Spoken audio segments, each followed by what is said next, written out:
Tonight we're going to do our evening a little differently. Normally we'd be about to go into meditation. So instead, I'm going to speak for about 15 or so minutes, and then we're going to meditate because tonight is the first of our 4-week summer sutta series. And many of the suttas offer wisdom and amazing stories and characters like that could compete with Netflix. I mean, seriously. Um, but some, like the one we're going to do tonight, is a practice sutta. We are going to kind of go back to, actually, it's sort of the beginning and the end, because it's the Buddha's teaching on mindfulness of breathing. Now, you might think that that is just like a couple of lines, but it's actually quite in depth. And the Buddha practiced Anapanasati from the night of his enlightenment to his death, his entire life. On the long rains retreats, his preferred practice was Anapanasati. Anapana means breathing, sati means mindfulness. Okay? So I'm gonna share so much from the Buddha's writing and telling, and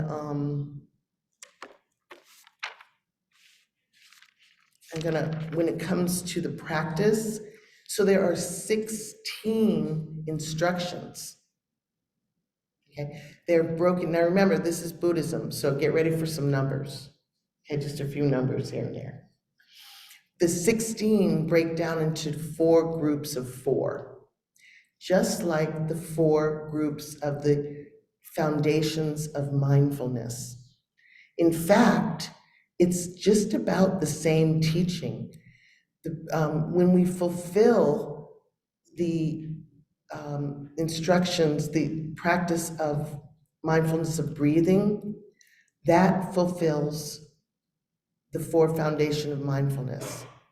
When that is developed and cultivated, it fulfills the 7 factors of awakening or enlightenment, which is enlightenment. It's the end.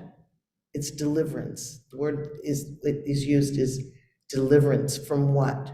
From ignorance, from suffering. So where does it start? Mindfulness of breathing. So I thought it was a pretty good subject. What do you guys think?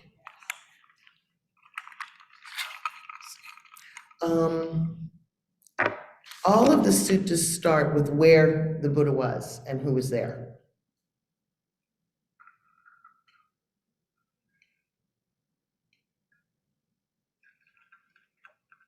So in this case, he was in Savatthi.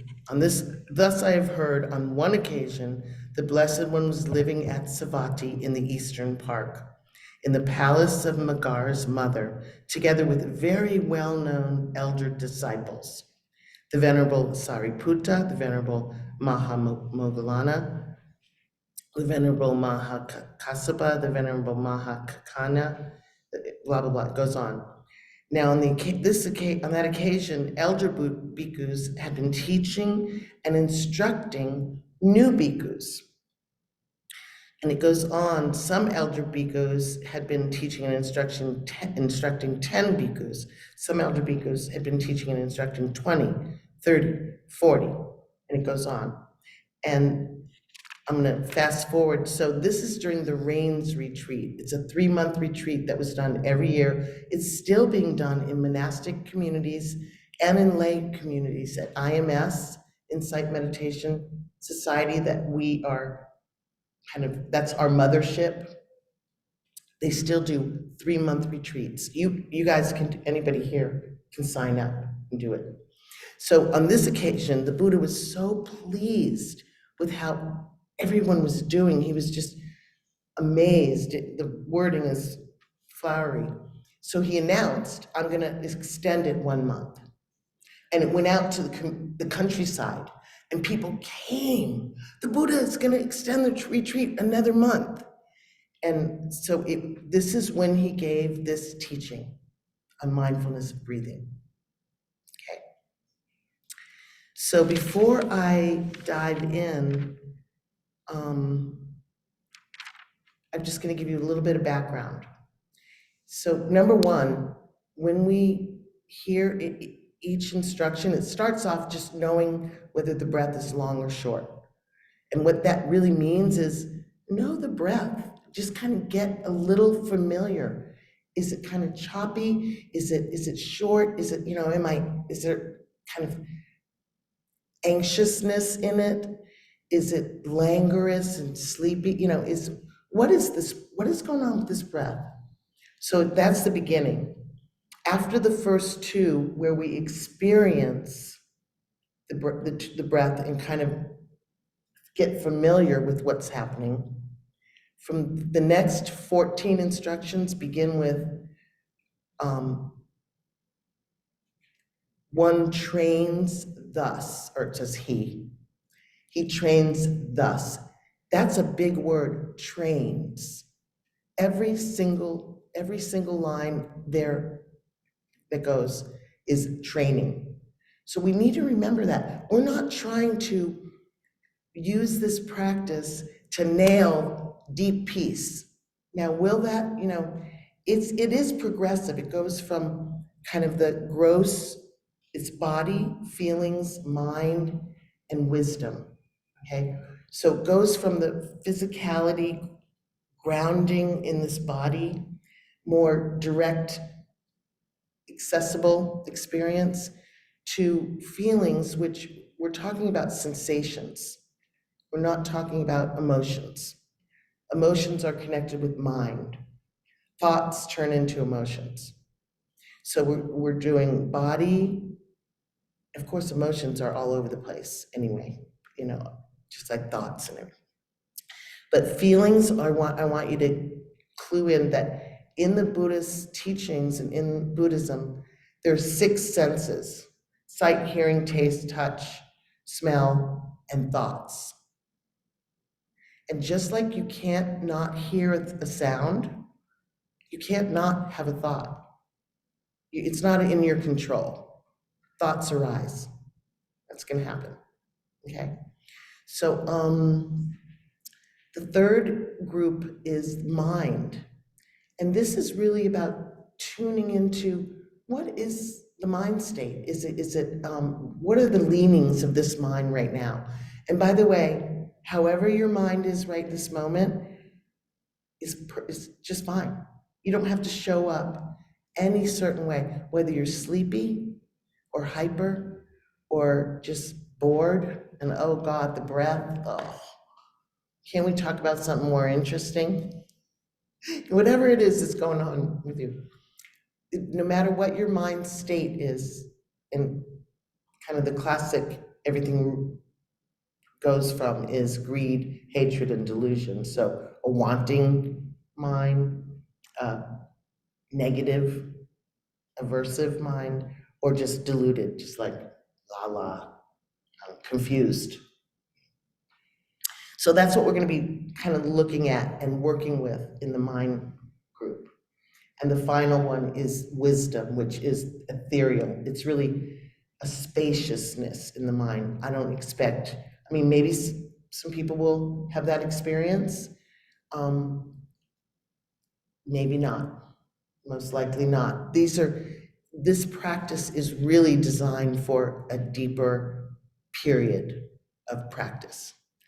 But we're going to get familiar, and my goal, my hope, why I chose this sutta, is to kind of renew our interest in the breath, and renew and really kind of wake up to the powerful, practice of breath, of mindfulness of breathing. Okay. So let's see. Good. So it's always, so 2 things. To start with an intention. In the the teaching is we're going to sit and bring mindfulness in front of us. That's kind of like bring it to the top of your priority list. Mindfulness. This is my priority right now.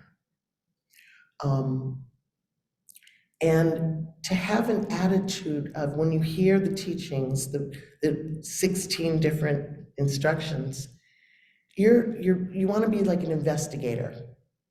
You want to like check it out and observe. Oh, and try to stay out of fault-finding mind, which is our default mind.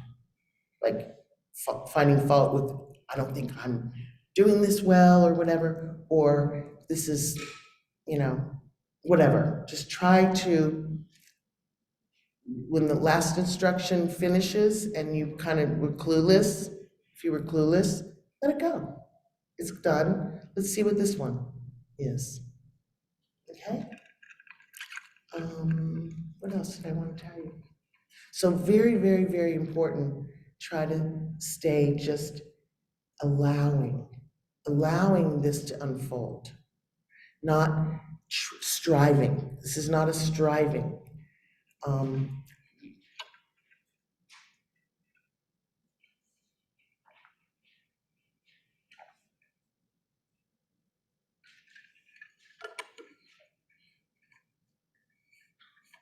Okay.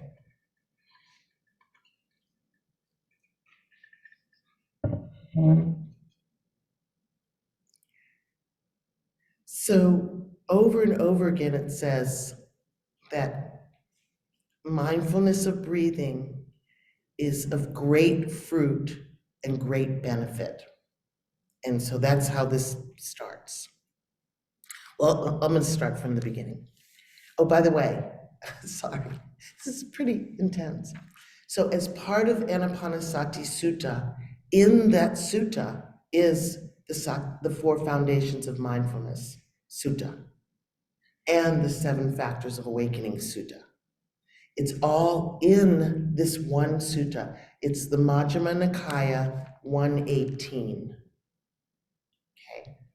So, and by the way, you can YouTube the Ajahn Brahm has a bunch of talks on Anapanasati, and lots of the teachers have talks on this. So, okay, bhikkhus. When mindfulness of breathing is developed and cultivated, it's of great fruit and great benefit. This is the Buddha.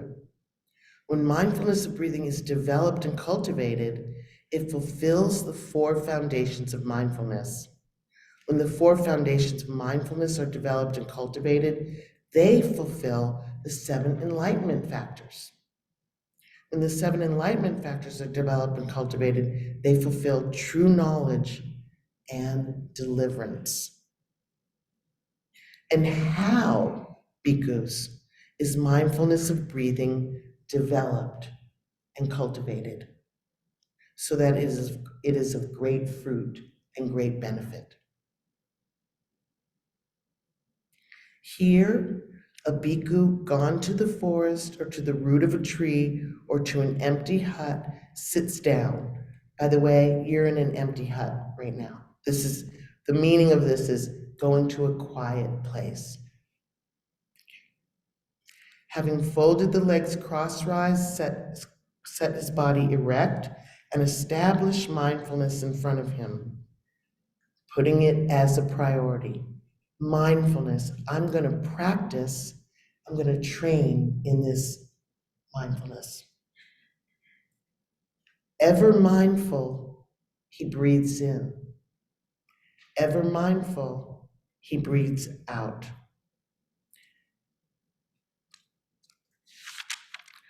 And this begins the instruction. Breathing in long, he understands. I breathe in long. Or breathing out long, he understands. I breathe out long. Breathing in short, he understands. I breathe in short. Or breathing out short, he understands. I breathe out short. So I'm going to give you some time now in between each of the instructions to practice.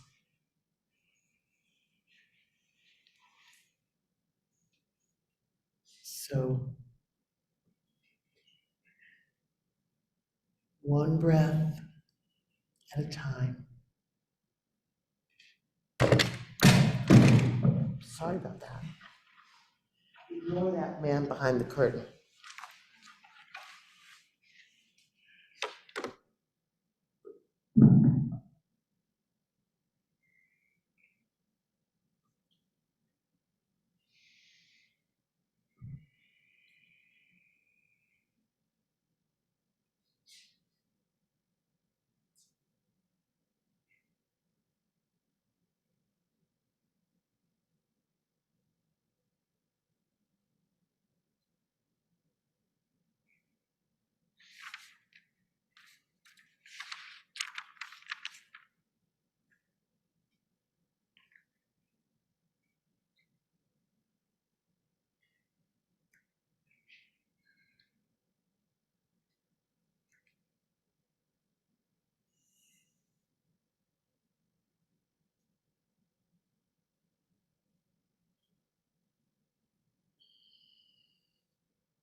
I shall breathe in, experiencing the whole body of breath. I shall breathe out, experiencing the whole body of breath. He trains thus.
He trains thus.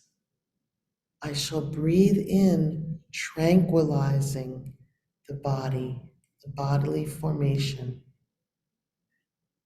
He trains thus. I shall breathe out, tranquilizing the bodily formation. Just the word calming, training in calming.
Moving into the sensations, the feelings group. He trains thus, I shall breathe in experiencing rapture. Joy is another translation. In the body of breath, experiencing rapture. I shall breathe out, experiencing joy.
He trains thus, I shall breathe in, experiencing pleasure.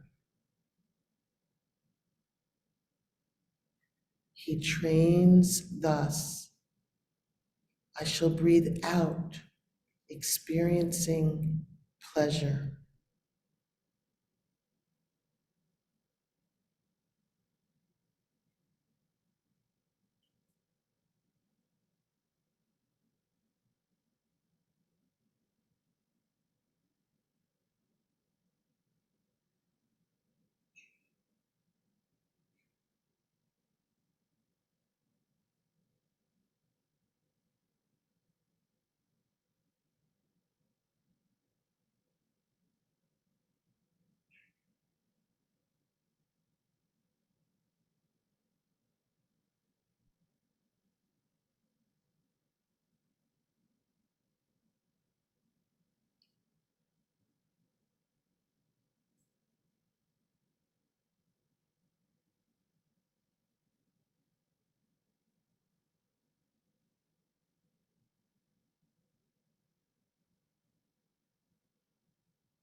He trains thus, I shall breathe in, experiencing the mental formation. Excuse me. The mental formation, just the arising of thoughts, the kind attention, observing these. He trains thus, I shall breathe out, experiencing the mental formation. Just observing.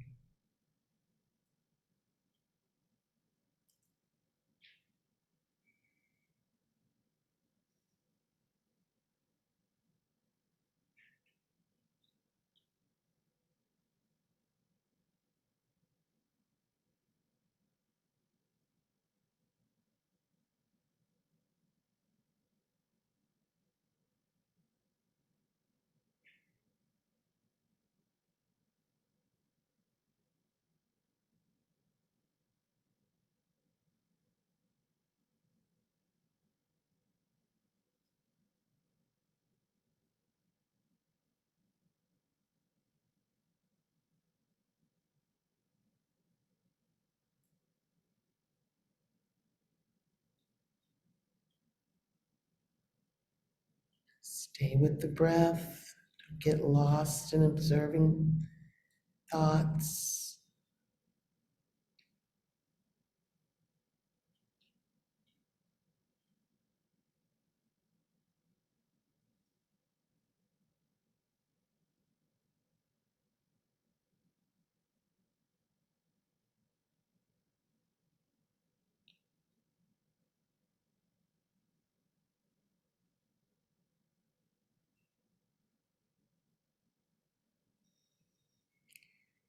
He trains thus, I shall breathe in, tranquilizing the mental formation.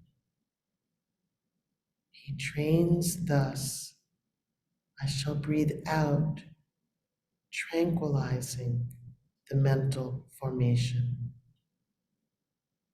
Notice the calming effect. Breathing in, breathing out on this.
Moving into the mind group, she trains thus.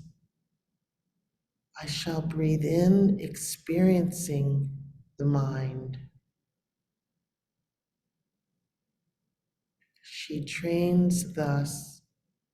I shall breathe out, experiencing the mind. Again, this is the general mind state, tendency here and now, not losing the breath and going into thinking, staying the observer, allower.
She trains thus. I shall breathe in, gladdening the mind. She trains thus. I shall breathe out, gladdening the mind. Invite gratitude, appreciation,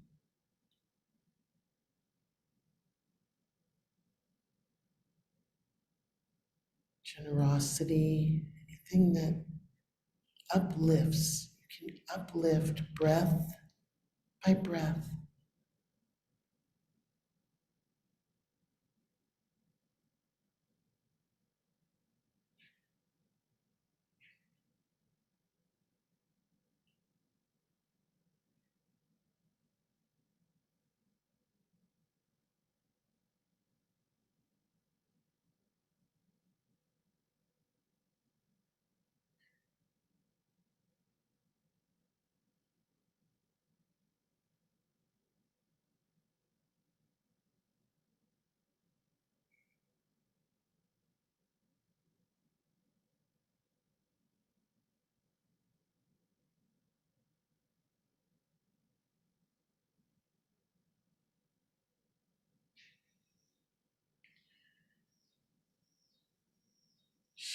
Trains thus, I shall breathe in, concentrating the mind. Instead of concentrating, think about stabilizing, steadying. Also, translations. She trains thus, I shall breathe out, concentrating, steadying the mind. In and out.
She trains thus, I shall breathe in, liberating the mind.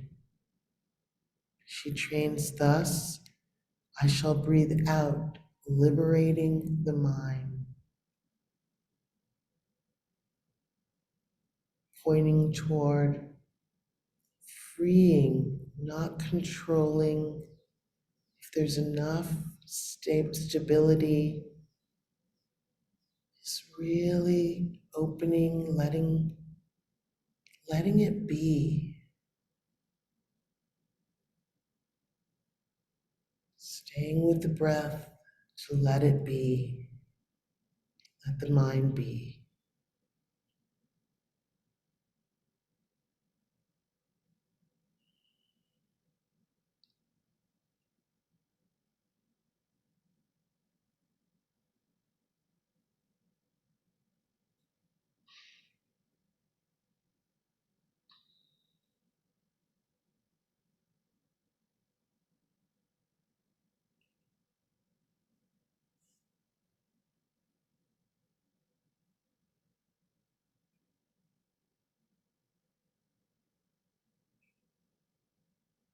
The last group of a wisdom group, we're not going to hear every line. It's basically a spaciousness, it's really very deep concentration practice. Begins with impermanence, which we can experience even with one breath, arises and passes. It's about contemplating impermanence. Breathe in, I shall breathe in, breathe out, contemplating fading away. Breathing in, I shall breathe out, contemplating cessation, non clinging, non grasping. Breathing in and out, contemplating relinquishment, the end of suffering. So I invite you to continue to practice in silence. Go back to the breathing with the body, feelings, anything that inspires you moment by moment, anchored by the in breath, the out breath.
Bhikkhus, that is how mindfulness of breathing is developed and cultivated so that it is of great fruit and great benefit.